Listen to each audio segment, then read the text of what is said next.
ఇప్పుడు త్యాగం అది పక్కన పిఠాపురం గురించి మనం ఎప్పుడు పెద్దగా వినేవాళ్ళం కాదు. పొలిటికల్గా ఒక నియోజకవర్గం అది. అక్కడ దత్తాత్రేయుడు కొలువై ఉన్న ప్రాంతం అది. శ్రీపాద శ్రీవల్లభుడు అంటే అది ఒక అవతారం. అది దత్తాత్రేయుడు అవతారాలలో ఒక అవతారము. శ్రీపాద శ్రీవల్లభుడు ఒక మొదటి అవతారం. అదే దత్తాత్రేయుడు ఒక పీఠం అది. ఓకేనా. అంతవరకు ఒక భక్తిభావంతో ఉన్న ప్రాంతము పొలిటికల్ ఒక నియోజకవర్గం అందరికీ గుర్తు అనమాట. అంటే ఇప్పుడు 2024లో పవన్ కళ్యాణ్ ఎమ్మెల్యే అయ్యి అక్కడ ఎప్పుడైతే మినిస్టర్ అయ్యాక అప్పటి నుంచి ఆవిడ గొడవలు స్టార్ట్ అయినమాట. అంటే ప్రతి విషయంలోనూ కూడా వర్మ ఒంటికాలతో లేచి వచ్చేస్తున్నారు అనమాట.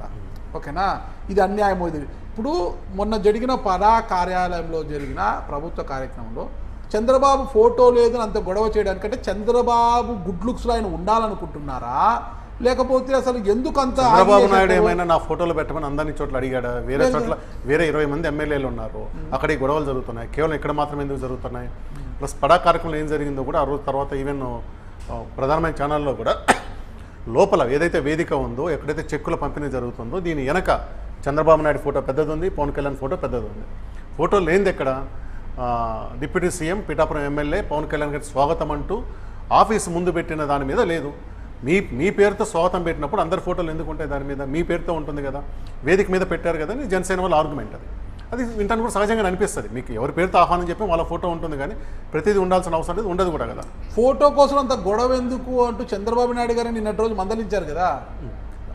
ఇప్పటికైనా రియాక్ట్ అయ్యారన్న చంద్రబాబు నాయుడు. నువ్వు అనవసరం మన తలనొప్పులు తెచ్చి పెడుతున్నావు, నా ఫోటో గురించి నాకు బాధ లేదు, నువ్వెందుకు బాధపడుతున్నావా, నీ మీలో 174 చోట్ల ఉంటుంది కావాలంటే అని చెప్పి చెప్తున్నారు. ఇది ఒక రకంగా దుందుడుకు. ఆయన గ్రిప్పు పోకూడదు, లేక ఆయన వర్గము నిలబెట్టుకోవాలి.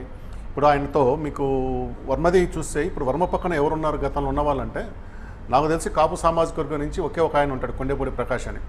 గతంలో ఉన్న అలుగుమిల్లి విజయ్ కుమార్ కానీ, తర్వాత ఒక శ్రీను అనే ఒక ఆయన, వీళ్ళెవరు కూడా పెద్ద నాయకులు ఎవరు కాపు నాయకులు ఆయనతో లేరు. అసలు పిఠాపురం చరిత్ర ఏంటండి? అసలుకి పిఠాపురం చరిత్ర వెళ్ళేటప్పటికి అసలు ఫస్ట్ అందరూ ఒకసారి ఆలోచించుకుని వర్మ ఎంత రచ్చ చేస్తున్నాడు కదా.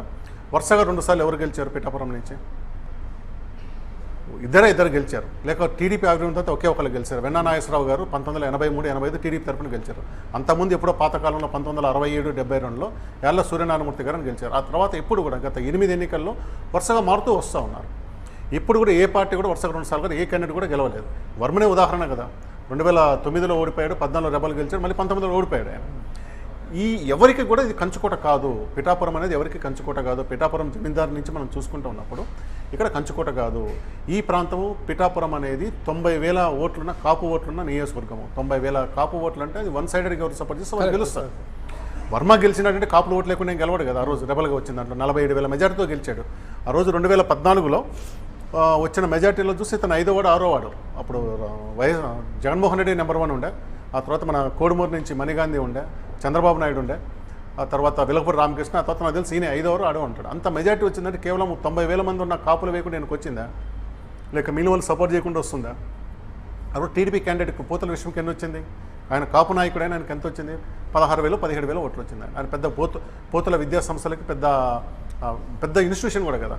సో ఏకపక్షంగా చేశారు కాబట్టి నీకు వచ్చింది. సొంత బలంతో కాదు, టీడీపీ క్యాండిడేట్ డిపాజిట్ తగ్గకుండా అందరు నీ వైపు నిలబడ్డారు కాబట్టి వచ్చిందనమాట. 90,000 నియోజకవర్గం 90,000 కాపు ఓట్లు ఉన్నప్పుడు వాళ్ళ నాయకుడిని ఏమనుకుంటారు, ఎక్కువ గౌరవించుకోవాలనుకుంటారు, లేక ఓన్ చేసుకుంటారు అతన్ని. పవన్ కళ్యాణ్ కూడా పిఠాపురం ఎందుకు పోయాడంటే తన సామాజిక వర్గం ఓట్లు ఉన్నాయి. దానికి అదనంగా మత్స్యకార తీరం ఉంది. జనసేన పార్టీకి మత్స్యకారులు విపరీతమైన కాపుల తర్వాత ఎక్కువ సపోర్ట్ వచ్చింది మత్స్యకారుల నుంచే.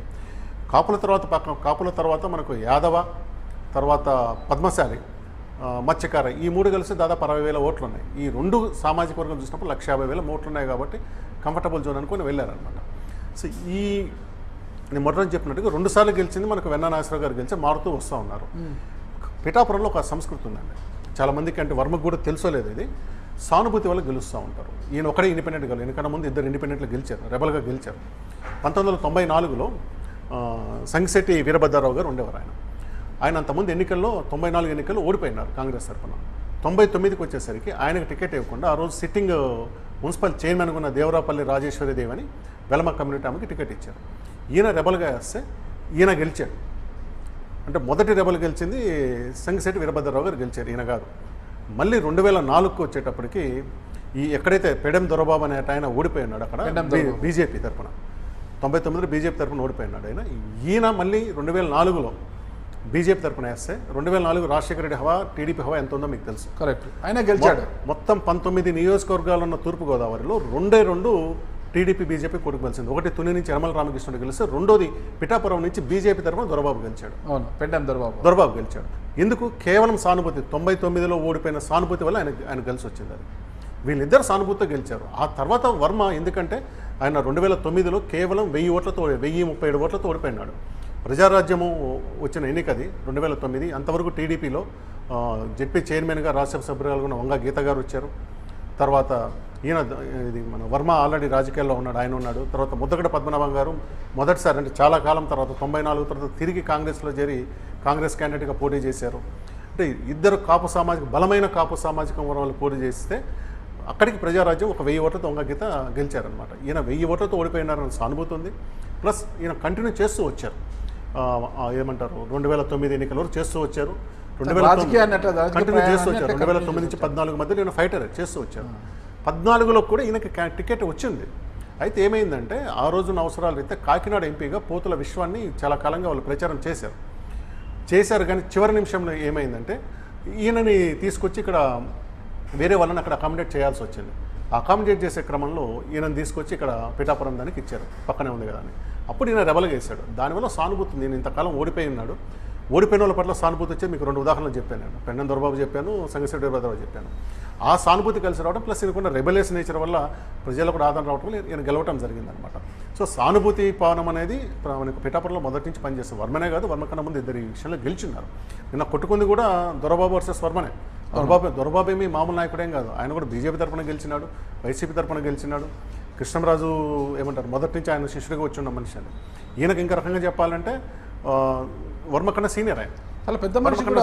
బెంగళూరు ఎంఎస్ రామయ్య విద్యా సంస్థల engineering college, MS Ramaiah engineering college కూడా బియ్యం కూడా వాళ్ళ ఇంటికి వీళ్ళ బిడ్డని ఇచ్చాడు పెండం దొరబాబు గారు. పెద్ద మనిషి. వాళ్ళకి అదే ఫ్రస్ట్రేషన్ వస్తుంది. ఏమైనా నువ్వు వచ్చి ఈరోజు ఇంత ఎగబడతావింది మా మీదకి, ప్రతిదానికి గొడవ చేస్తావింది, మేము లీడరం లేదా, మా ఓట్లు లేవనుకుని ఆయన కొంచెం రియాక్ట్